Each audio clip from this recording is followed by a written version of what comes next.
Hello friend. स्वागत है आपका हमारे यूट्यूब चैनल टेक्नोलॉजी गुरुजी में। इस वीडियो में हम लोग कंस्ट्रक्टर के टाइप्स पढ़ने वाले हैं। साथ में मैं आपको अच्छा एग्जांपल बताऊंगा। और इस वीडियो में हम लोग ये भी समझेंगे कि रियल में प्रोजेक्ट लेवल पर कंस्ट्रक्टर का यूज हम क्यों करते हैं। तो चलिए ये सब हम इस वीडियो में डिस्कस करने वाले हैं। तो वीडियो को स्टार्ट करते हैं।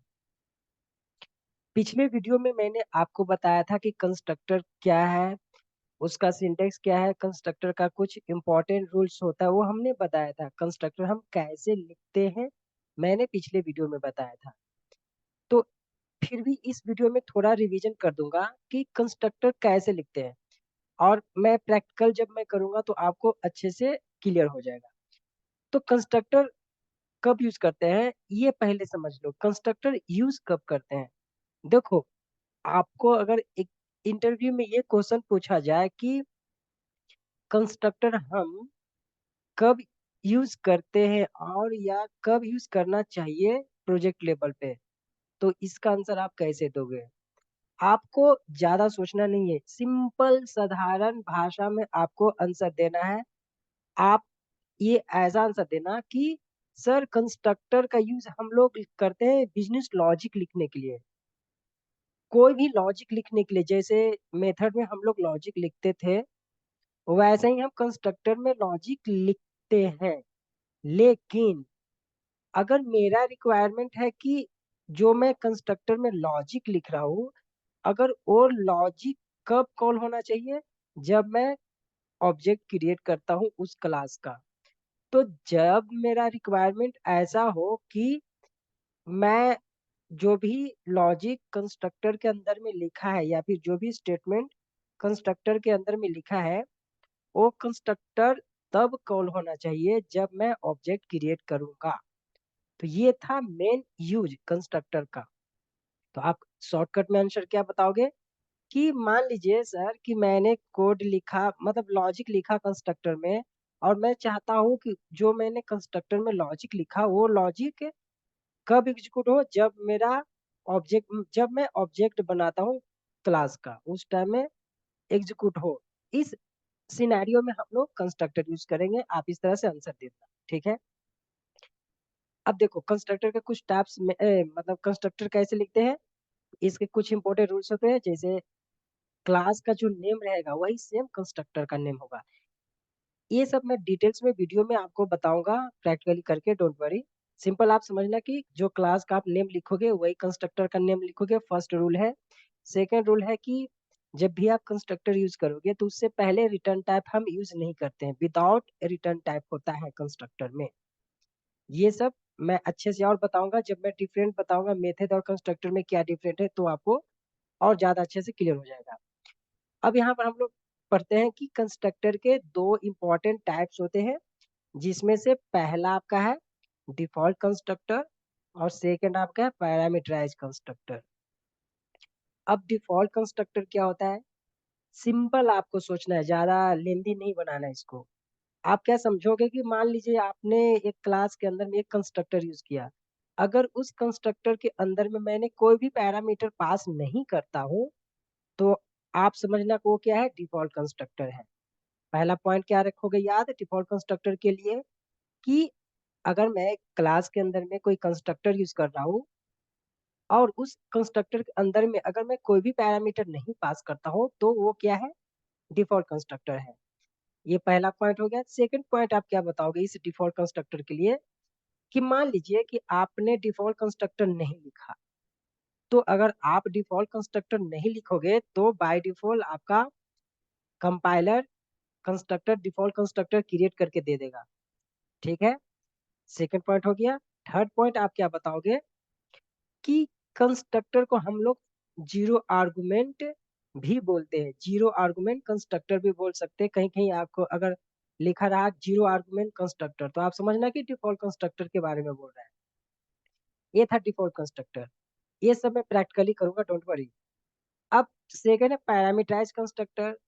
तो पैरामीटराइज कंस्ट्रक्टर का मतलब हुआ कि मान लो कि आप एक क्लास के अंदर में एक कंस्ट्रक्टर लेते हो या एक से ज्यादा कंस्ट्रक्टर लेते हो, मतलब जितने भी अब अगर कोई कंस्ट्रक्टर ले रहे हो, अगर उस कंस्ट्रक्टर के अंदर में अगर आपने कोई पैरामीटर पास किया है तो उसको हम बोलते हैं पैरामीटराइज कंस्ट्रक्टर।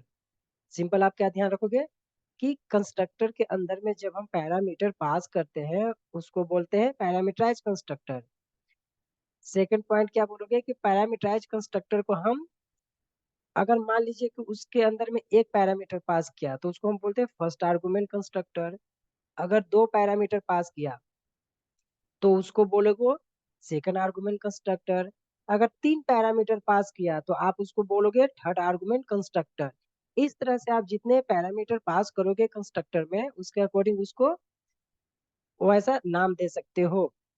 तो ये कभी कभी लिखा रहता है बुक में, तो आपको ऐसा समझना है, अगर दो पैरामीटर पास है तो आप समझ जाना कि ये सेकंड आर्गुमेंट, इसको इस कंस्ट्रक्टर को हम सेकंड आर्गुमेंट कंस्ट्रक्टर भी बोल सकते हैं। ठीक है। अब जो भी मैंने यहाँ पर बताया इसको मैं डिटेल में प्रैक्टिकली करने जा रहा हूँ, उसमें आपका छोटे मोटे डाउट क्लियर हो जाएगा और साथ में आपको ये भी पता चलेगा कि आपको कंस्ट्रक्टर कैसे यूज करना है, अगर आपने पिछले वीडियो नहीं देखा होगा तो चलिए मैं अपना इक्लिप्स ओपन कर लेता हूँ। तो मैंने आपको क्या बताया था कि कंस्ट्रक्टर का यूज क्या है, बिजनेस लॉजिक लिखने के लिए। कहने का मतलब जो भी आप लॉजिक लिखना चाहते हो वो लिख सकते हो, लेकिन वो लॉजिक कब एग्जीक्यूट होना चाहिए, जब जब आप क्लास का ऑब्जेक्ट बनाते हो उस टाइम में वो लॉजिक या फिर वो स्टेटमेंट एग्जीक्यूट होना चाहिए। ठीक है। कंस्ट्रक्टर लिखते कैसे हैं, तो क्लास का जो नेम है सेम कंस्ट्रक्टर का नेम होना चाहिए। तो मान लो कि यहाँ पर मैंने एक कंस्ट्रक्टर लिया और इसको ऐसा किया। अब इसके अंदर में सिंपल मैं प्रिंट करता हूँ जीरो आर्गुमेंट कंस्ट्रक्टर।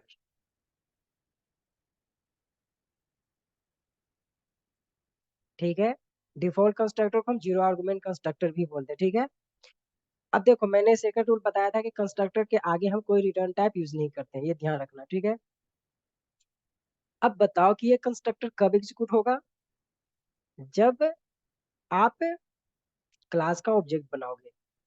तो चलो क्लास का ऑब्जेक्ट हम मेन मेथड के अंदर में बना लेते हैं। तो जैसे ही मैंने क्लास का ऑब्जेक्ट ऐसा न्यू ऐसा बनाया, तो बताओ मैंने फर्स्ट वीडियो में बताया था इसके बारे में, ये क्या है, ये क्लास का नेम है। टी क्या है, टी रेफरेंस है ऑब्जेक्ट का। ये क्या, इक्वल इक्वल ऑपरेटर है। न्यू क्या है, न्यू कीवर्ड है। न्यू कीवर्ड के माध्यम से हम ऑब्जेक्ट बनाते हैं। और ये क्या है, ये इंपॉर्टेंट है, तो कुछ लोग कंफ्यूज मत हो जाना, यही तो आपका डिफॉल्ट कंस्ट्रक्टर है।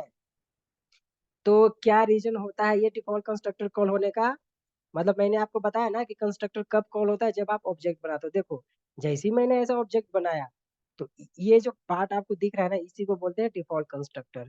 तो आपने जैसे ये लिखा, ये इस कंस्ट्रक्टर को डिफॉल्ट कंस्ट्रक्टर को कॉल कर देगा। ठीक है। अब इसी चीज को मैं रन करके दिखा देता हूँ। देखो मैंने रन किया, आपका ये आउटपुट आ गया जीरो आर्गुमेंट कंस्ट्रक्टर। ठीक है। तो ये था आपका डिफॉल्ट कंस्ट्रक्टर का एग्जांपल। अगर मान लो कि आपने यहाँ पर ये डिफॉल्ट कंस्ट्रक्टर ऐसा नहीं लिखा, अगर आप नहीं लिखोगे तो बाय डिफॉल्ट कंपाइलर यहाँ पर क्या समझता है कि डिफॉल्ट कंस्ट्रक्टर है। क्यों, क्योंकि आपने जैसे ही ऐसा लिखा ये वाला पार्ट ऑब्जेक्ट जैसे ही बनाया तो समझ जाना कि आपने डिफॉल्ट कंस्ट्रक्टर यूज कर लिया। तो आपको इंटरव्यू में क्वेश्चन पूछा जा सकता है कि अगर आप कोई ऑब्जेक्ट बनाते हो तो कंस्ट्रक्टर वहां होता है या नहीं होता है। आप बताओगे कि हाँ सर, जब भी हम क्लास का ऑब्जेक्ट बनाएंगे तब तब कंस्ट्रक्टर अर्थात डिफॉल्ट कंस्ट्रक्टर कॉल होता है। मतलब कि जब भी हम क्लास का ऑब्जेक्ट बनाएंगे उस टाइम में बाय डिफॉल्ट कंस्ट्रक्टर यूज हो जाता है। ठीक है। तो ये था आपका डिफॉल्ट कंस्ट्रक्टर। नेक्स्ट मैं बताता हूँ पैरामीटराइज कंस्ट्रक्टर। पैरामीटराइज कंस्ट्रक्टर का मतलब क्या हुआ, इसको मैंने इसको यहाँ से, अगर यही कंस्ट्रक्टर है इस कंस्ट्रक्टर के अंदर में अगर मैं कोई पैरामीटर पास कर देता हूँ, मान लो कि मैंने इंट आईडी पास किया, एक पैरामीटर पास किया। ठीक है। अभी एक पैरामीटर पास करता हूँ, अब इसी चीज को मुझे प्रिंट करना है तो यहाँ पर मैं क्या लिखूंगा, यहाँ पर लिख दो फर्स्ट आर्गुमेंट कंस्ट्रक्टर, क्योंकि हमने कौन सा एक ही पैरामीटर पास किया है ना, तो एक पैरामीटर पास किया हो तो इसको आप फर्स्ट आर्गुमेंट कंस्ट्रक्टर बोल सकते हो। ठीक है। अब इस कंस्ट्रक्टर के अंदर में क्या पास किया, एक पैरामीटर है, तो इसका वैल्यू हम यहाँ से दे देंगे। ये जो कंस्ट्रक्टर, ये क्या है, ये कंस्ट्रक्टर ही है ना आपका। तो इसके अंदर में आप वैल्यू 10 डाल दो, जो भी डालना है। मैंने 10 डाल दिया। तो ये क्या है, ये आपका फर्स्ट आर्गुमेंट का पैरामीटराइज कंस्ट्रक्टर है। इसको रन करो, आपका आउटपुट आ जाएगा 10। देखो फर्स्ट आर्गुमेंट कंस्ट्रक्टर आया आउटपुट, क्यों? क्योंकि हमने जैसे इसको वैल्यू दिया, ये कहाँ जाए, आ गया, यहाँ पर आ गया। अब इसके अंदर में मैंने नीचे क्या लिखा है, ये चीज लिखा है फर्स्ट आर्गुमेंट कंस्ट्रक्टर। तो सिंपल सी बात है, फर्स्ट आर्गुमेंट कंस्ट्रक्टर आएगा। आप जो इसके अंदर में लिखो वो आएगा। मान लो कि मैंने इसके अंदर में 10 लिखा है, सिर्फ है, मैं आईडी लिखता हूँ। तो सिंपल सी बात है, मेरा आउटपुट क्या आना चाहिए, आईडी आना चाहिए। अब देखो 10 मेरा आ गया आईडी। ठीक है, ये था फर्स्ट आर्गुमेंट कंस्ट्रक्टर। मान लो कि एक और आर्गुमेंट कंस्ट्रक्टर पास करना चाहता हूँ, तो इसके अंदर में कॉमा देना। अब दूसरा कंस्ट्रक्टर मैं स्ट्रिंग में लेने जा रहा हूँ। मान लो कि मैंने नेम लिया, तो ये कितने आर्गुमेंट का कंस्ट्रक्टर हो गया, सेकेंड आर्गुमेंट, क्योंकि 2 पैरामीटर पास किया। तो यहाँ पर आप लिख, इसको हम क्या बोल सकते हैं, सेकेंड आर्गुमेंट कंस्ट्रक्टर भी आप बोल सकते हैं।